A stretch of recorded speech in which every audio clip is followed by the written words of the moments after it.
Hi guys, my name is Melissa. Welcome back to the channel.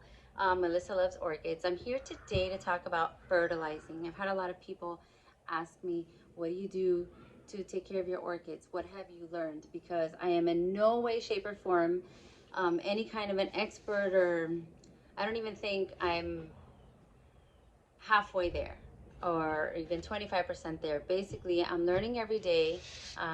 There's a book that I'm reading. I will talk about that in another video. And I look on websites. The American Orchid Society website is a great place. It has a lot of information. You can actually print out culture sheets on all the different kinds of orchids. So if you're thinking of buying one, I suggest you go there, look at the care, look at the environment that they need, and then you can decide if you can provide that, because there's no sense in buying an orchid and then you bring it home and it's not going to thrive in your environment and where you have them. Some people have, you know, they grow them indoors with grow lights and that whole thing, and my plan is to have some mounted on the trees, some on mounts, and some in pots on here on the patio.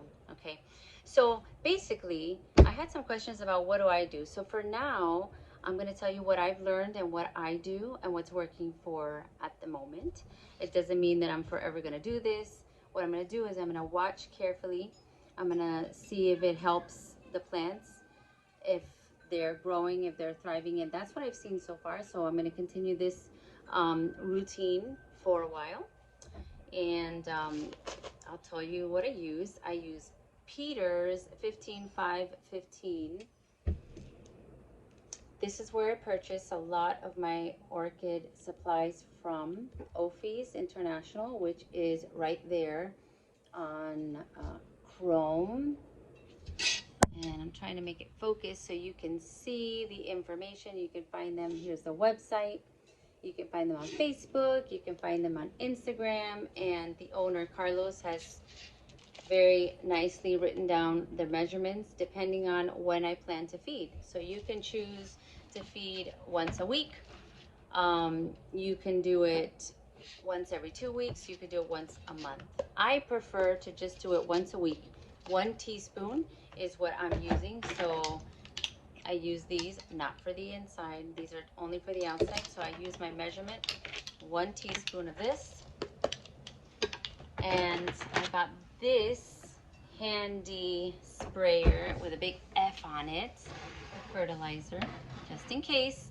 I bought this on in Amazon. It came in a pack of, like, I think it was 2 for $17, so pretty economical. And then you put it in there and you pump it. I know, it makes a funny sound. You pump it, and then this is the sprayer, so you can, and then you attach it right here. So this is a 1 gallon sprayer. So in that 1 gallon, I put a half a teaspoon of this, and I think there's a lot of other people that use 20-20-20. So it's up to you. You talk to your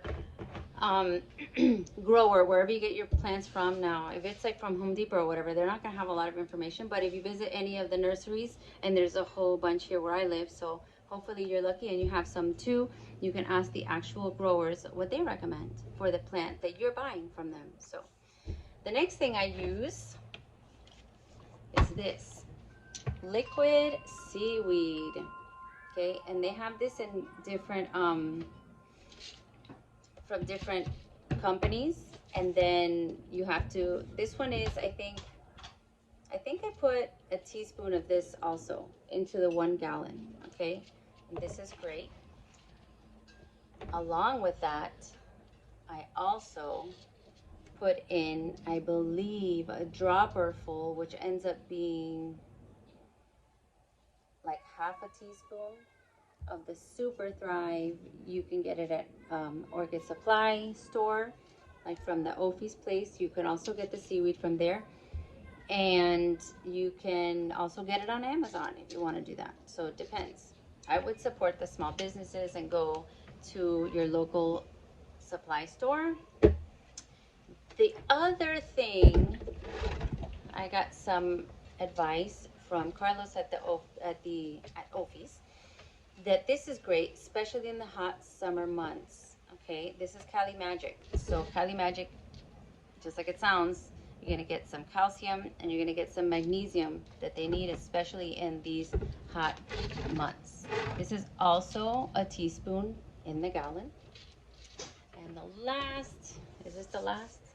No, this is almost last. I know it seems like a long list of things, but once you put it all together in your little jug here, it's pretty easy. You just put it all together and spray away once a week, okay? It's a very light feed. When you think of the trace minerals and that are going into here, it's not that much. It's really light.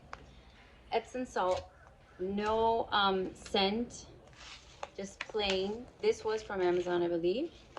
Plain. And this is great for keeping the leaves looking green. Okay, sometimes you have a yellowing of leaves and all that, but this will make your leaves look so nice and green. I add, I believe, a half a teaspoon of this, and that's all you need. A half a teaspoon, and it makes a difference. Okay, I've already been doing it for a couple months with the Epsom salt added, and you can see a difference. The leaves start looking stronger, more structural. If they were like this before, they're going to be like this, and they're going to be the most beautiful Kelly green that, you know, they're supposed to be. So that, oh, and one last thing, a couple drops of this. And what this does is it helps the plants absorb all these wonderful ingredients in that little feed that you have made for them. It helps them absorb, and it helps the plants, the leaves, you know, basically grab onto it. The exact science, the chemistry behind it, how do I don't. But that's what I've learned, and that's what I've been using, and that's what's working for me. I also want to tell you, don't forget, use your gloves, okay? Because one thing I have seen is when I do a lot of the, you know, fertilizing and spraying the insecticide and all that, especially when, and this is just the insecticidal soap, but when you spray the harsh stuff, you're gonna see, especially if you care about your manicure or even your fingers, if you don't want them to immediately start looking super dry and rough, and just you feel it on your fingertips, you definitely want to cover your hands. Gloves, these are whatever gloves, but something is something. These are the ones I would recommend, just regular, you know, and also because they're a little bit higher, they go up to my elbow. So yeah, definitely cover, protect your hands. If it's a windy day, I just wear my sunglasses. If it's insecticide or fungicide, I'm definitely more covered up for sure. You don't want to get that stuff. You even might, you know, put on a mask. I mean, it's 3 years ago there, I know in my house there was a basket of masks because we had to wear them everywhere. So put on one of those and at least protect yourself from constantly smelling that, because you don't want to be constantly inhaling the strong fumes, because those really do smell. These don't smell as much. I mean, it's not like, you know, it's not like smelling an orchid. Look at the color. You could tell this is from the Cali Magic. It turns to that color. But your plants are going to thank you. It's a huge difference of, you know, when you apply this magical potion to when you don't, and you're like, why doesn't it bloom? Why doesn't it root better? Why is it not attaching? The roots are not growing. Well, the first thing I saw, even just 2 weeks after 2 applications of this fertilizer, I saw the root tips bright green and growing, and I was like, wow, I'm so excited, because as you know, I'm super new.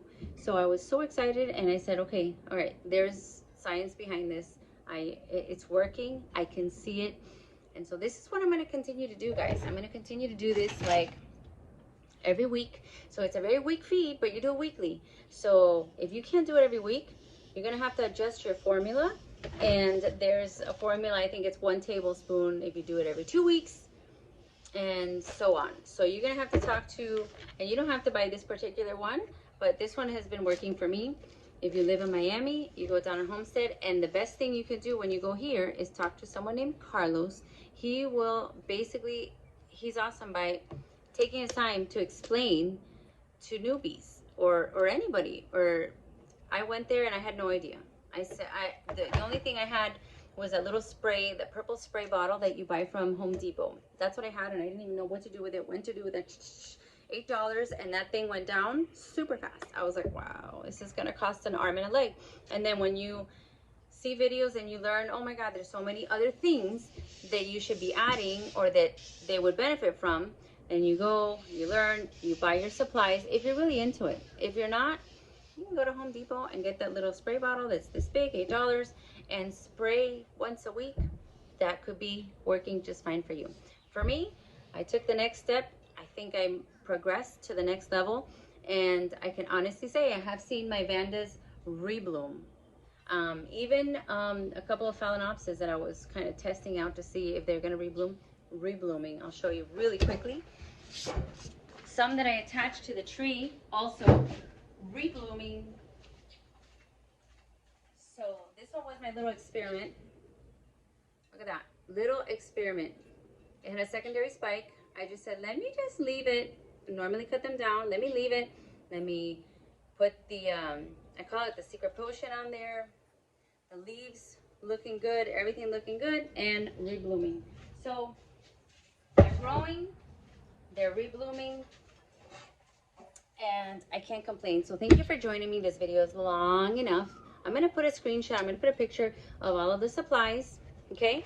And feel free to ask me any questions. For now, this is what I'm using. Thank you for joining me. I hope you like and subscribe. I keep looking to the wrong side. I know I should look in that direction. Thank you. Have a great day, guys. Bye.